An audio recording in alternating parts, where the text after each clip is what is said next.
कर्नाटक में फिर कुर्सी का नाटक।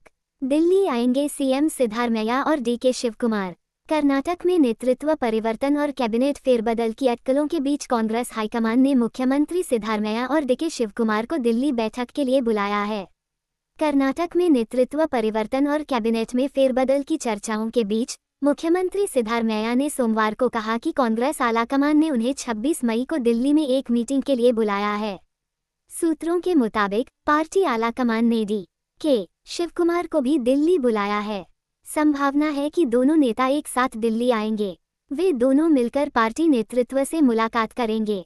चर्चा के मुख्य बिंदुओं में राज्यसभा की 3 सीटें शामिल होंगी, जिनकी समय सीमा 8 जून है। इसके बाद एमएलसी की 9 सीटों और विधायकों के संबंध में भी चर्चा की जाएगी। पार्टी आलाकमान की तरफ से अभी तक ऐसा कोई संकेत नहीं मिला है कि वे राज्य के नेतृत्व में किसी बदलाव पर विचार कर रहे हैं।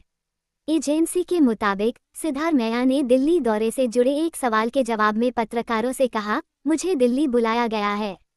कल यानी 26 मई को सुबह 11 बजे मीटिंग है। मुझे इसका एजेंडा नहीं पता, लेकिन मुझे बुलाया गया है। के.सी. वेणुगोपाल ने मुझे फ़ोन किया और मुझे तारीख और बैठक के बारे में जानकारी दी। आलाकमान के साथ अपनी मीटिंग को लेकर चल रही अटकलों के बारे में पूछे जाने पर उन्होंने कहा, ये तो हमेशा होता रहता है। डीके शिवकुमार ने क्या कहा? एजेंसी के मुताबिक नेतृत्व परिवर्तन और कैबिनेट में फेरबदल को लेकर अटकलें तेज हैं, क्योंकि कर्नाटक सरकार ने 20 मई को अपने कार्यकाल के 3 साल पूरे कर लिए हैं। इस बीच पत्रकारों से बात करते हुए उपमुख्यमंत्री डी.के. शिवकुमार ने कहा, अगर मुझे बुलाया जाता है तो मैं जरूर जाऊंगा। शिवकुमार के समर्थक इस बात पर जोर दे रहे हैं कि उन्हें पार्टी में ऊंचा पद दिया जाए। उनका कहना है कि 2023 के विधानसभा चुनावों में पार्टी की जीत के वक्त मुख्यमंत्री सिद्धारमैया के साथ एक कथित सत्ता शेयरिंग समझौते पर सहमति बनी थी और अब उसी के मुताबिक शिवकुमार को पदोन्नत किया जाना चाहिए। सिद्धारमैया ने साफ तौर पर कहा है कि वे अपना 5 साल का पूरा कार्यकाल पूरा करेंगे। उन्होंने ये भी कहा है कि वे पार्टी के हाईकमांड के फैसले का पालन करेंगे और अगर पार्टी उन्हें बुलाती है तो वे इस मामले पर चर्चा करने के लिए दिल्ली जाएंगे। वहीं दूसरी तरफ शिवकुमार ने भी लगातार यही कहा है कि वे कांग्रेस के नेतृत्व के फैसले का पालन करेंगे और मुख्यमंत्री पद में बदलाव के संबंध में आगे क्या होगा, ये तो वक्त ही बताएगा। कैबिनेट में हो सकता है फेरबदल।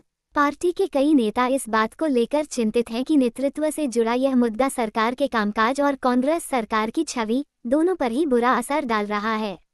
उन्होंने खुले तौर पर यह मांग की है कि हाई कमांड को 2028 के विधानसभा चुनावों में पार्टी की संभावनाओं को ध्यान में रखते हुए इस मुद्दे को जल्द से जल्द सुलझाना चाहिए। कांग्रेस के विधायकों के एक बड़े तबके की तरफ से भी यह मांग बढ़ रही है कि कैबिनेट में फेरबदल किया जाए। ये विधायक मंत्री बनने के इच्छुक हैं और चाहते हैं कि मौजूदा मंत्रियों में से कुछ को हटाकर उन्हें मंत्री के तौर पर सेवा करने का मौका दिया जाए। कुछ इच्छुक विधायक इस मामले पर पार्टी आलाकमान से मिलने के लिए दिल्ली भी गए हैं। उनमें से कुछ इस महीने के आखिर तक कैबिनेट फेरबदल की मांग को जोरदार ढंग से उठाने के लिए राष्ट्रीय राजधानी की एक और यात्रा की योजना बना रहे हैं। पार्टी सूत्रों के मुताबिक जहां एक तरफ सिद्धारमैया कैबिनेट में फेरबदल के पक्ष में है, वहीं शिवकुमार चाहते हैं कि पार्टी पहले नेतृत्व में बदलाव पर फैसला करे। कांग्रेस पार्टी के कई अंदरूनी सूत्रों के मुताबिक अगर कांग्रेस आलाकमान कैबिनेट में फेरबदल को मंजूरी दे देता है तो इसका मतलब होगा कि मौजूदा मुख्यमंत्री सिद्धारमैया अपना पूरा 5 साल का कार्यकाल पूरा करेंगे।